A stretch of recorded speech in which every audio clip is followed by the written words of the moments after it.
Assalamualaikum warahmatullahi wabarakatuh.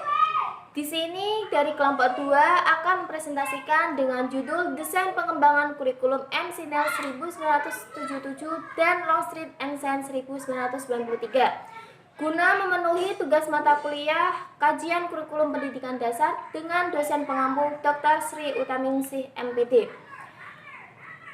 Kelompok 2 terdiri dari saya sendiri Hilyatus Soleha 2019-03-057. Perkenalkan, nama saya Ali Mustafa dengan NIK 201903011. Perkenalkan, nama saya Ahmad Rifai, nomor induk mahasiswa 20 190 3008. Perkenalkan, nama saya Catur Akasiwi, NIM 2019 03 019. Perkenalkan, nama saya Suci Nuryanti, NIM 2019 03 114. Desain kurikulum. Desain adalah rancangan, pola, atau model. Mendesain kurikulum berarti menyusun rancangan atau model kurikulum sesuai dengan misi dan visi sekolah. Tugas dan peran seseorang desainer kurikulum menentukan bahan dan cara mengembangkan kurikulum yang baru sesuai dengan kondisi lingkungan pendidikan. Menurut para ahli, terdapat dua, yaitu MCNEL 1977 membagi desain kurikulum menjadi 4 model, yaitu model kurikulum humanistis, kurikulum rekonstruksi sosial, kurikulum teknologi, dan kurikulum subjek akademik. Yang kedua, Longstreet & Sons 1993 membagi desain kurikulum menjadi 4 model, yaitu desain kurikulum yang berorientasi pada masyarakat, desain kurikulum yang berorientasi pada anak, desain yang berorientasi pada pengetahuan, dan desain kurikulum yang bersifat etika. Model desain pengembangan kurikulum menurut MCNEL 1997 terdapat 4 kurikulum, yaitu kurikulum humanistik, kurikulum rekonstruksi sosial, kurikulum teknologi, dan kurikulum subjek akademik. Yang kedua, Longstreet & Sons 1993, yaitu kurikulum berorientasi pada masyarakat, kurikulum berorientasi pada anak, kurikulum berorientasi pada pengetahuan, dan kurikulum bersifat etika. Kurikulum humanistik difokuskan pada pertumbuhan manusia yang sekaligus responsif terhadap tekanan publik untuk berprestasi. Kurikulum ini memiliki beberapa karakteristik yang berkenaan dengan tujuan, metode, organisasi ini, dan evaluasi. Menurut pada humanis, kurikulum berfungsi menyediakan pengalaman, ya. Jadi menurut para humanis, kurikulum ini berfungsi menyediakan pengalaman yang berharga untuk membantu memperlancar perkembangan pribadi siswa. Kurikulum konstruksi sosial. Kurikulum ini lebih memuaskan pada problem yang dihadapi dalam masyarakat. Kurikulum ini bersumber dari aliran pandangan rekonstruksi sosial di dalam kurikulum yang mana dimulai sejak tahun 1920-an. Howard Ross mulai melihat dan menyadarkan kawan-kawannya bahwa selama ini terjadi kesenjangan antara kurikulum dengan masyarakat. Ia mengingatkan para siswa dengan pengetahuan dan konsep-konsep baru yang diperolehnya, ya. Jadi mengingatkan para siswa dengan pengetahuan dan konsep-konsep baru yang diperolehnya dapat mengidentifikasi dan memecahkan masalah-masalah sosial. Kurikulum teknologi. Teknologi mempengaruhi kurikulum dapat dilihat dari dua sisi, yaitu sisi penerapan hasil teknologi dan penerapan teknologi sebagai suatu sistem. Sisi yang pertama yang berhubungan dengan penerapan teknologi adalah perencanaan yang sistematis dengan menggunakan media atau alat dalam kegiatan pembelajaran.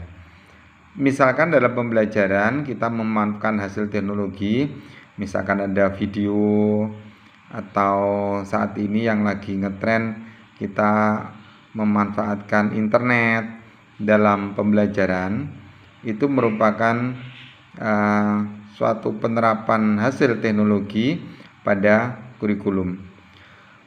Penggunaan dan pemanfaatan alat tersebut semata-mata untuk meningkatkan efektivitas dan efisiensi dalam pembelajaran.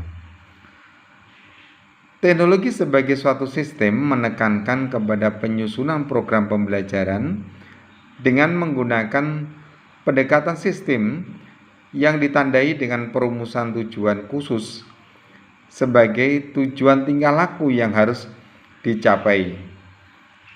Maka di sini bahwa proses pembelajaran diarahkan untuk mencapai tujuan. Berikutnya, kurikulum subjek akademis. Pada tahun 1970-an, kurikulum diarahkan pada kepentingan-kepentingan sosial, misalkan pendidikan multikultural, pendidikan karir, atau pemahaman fungsional, dan kepentingan-kepentingan lain di luar akademik. Pada tahun 1980-an, kurikulum ditekankan pada relevansi personal dan sosial. Salah satu alasan yang terkuat adalah adanya anggapan bahwa sistem pendidikan di Jepang itu dianggap lebih baik. Ada 4 kriteria bentuk pengetahuan kognitif untuk memahami dunia. Yang pertama, konsep yang memiliki bentuk tertentu. Yang kedua, setiap bentuk memiliki struktur logis yang berbeda. Yang ketiga, bentuk tersebut memiliki pernyataan atau kesimpulan yang bisa diuji. Dan yang keempat, bentuk tersebut memiliki metode untuk mendapatkan pengalaman belajar dan menguji pernyataan-pernyataan. Kurikulum berorientasi pada anak. Asumsi yang mendasari desain ini adalah bahwa pendidikan diselenggarakan untuk membantu anak didik. Oleh karenanya, pendidikan tidak boleh terlepas dari kehidupan anak didik. Kurikulum yang berorientasi pada peserta didik menekankan kepada peserta didik sebagai sumber isi kurikulum. Segala sesuatu yang menjadi isi kurikulum tidak boleh terlepas dari kehidupan peserta didik sebagai peserta didik. Desain kurikulum yang berorientasi pada anak didik dapat dilihat minimal dari 2 perspektif, yaitu perspektif kehidupan anak dan masyarakat. The kill-in Sokisty perspektif dan perspektif psikologi, the psychological curriculum perspektif. Ya, saya akan melanjutkan kurikulum berorientasi pada pengetahuan. Model kurikulum yang berorientasi pada pengembangan intelektual siswa yang dikembangkan oleh para ahli mata pelajaran sesuai dengan disiplin ilmu masing-masing. Mereka menyusun materi pembelajaran apa yang harus dikuasai oleh siswa, baik yang menyangkut data dan fakta.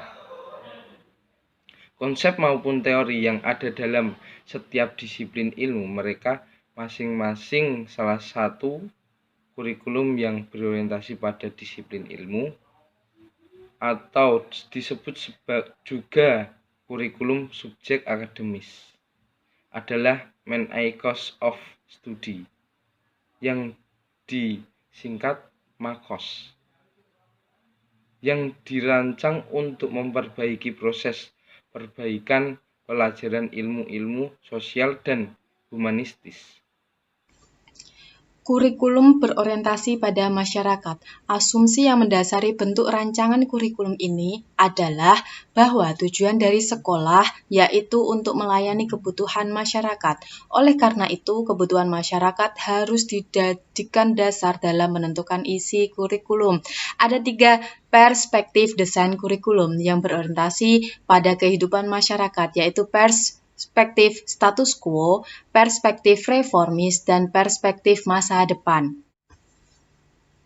Kurikulum bersifat elektif, menunjuk kepada pemilihan isi kurikulum berdasarkan pada prinsip atau doktrin yang berbeda-beda.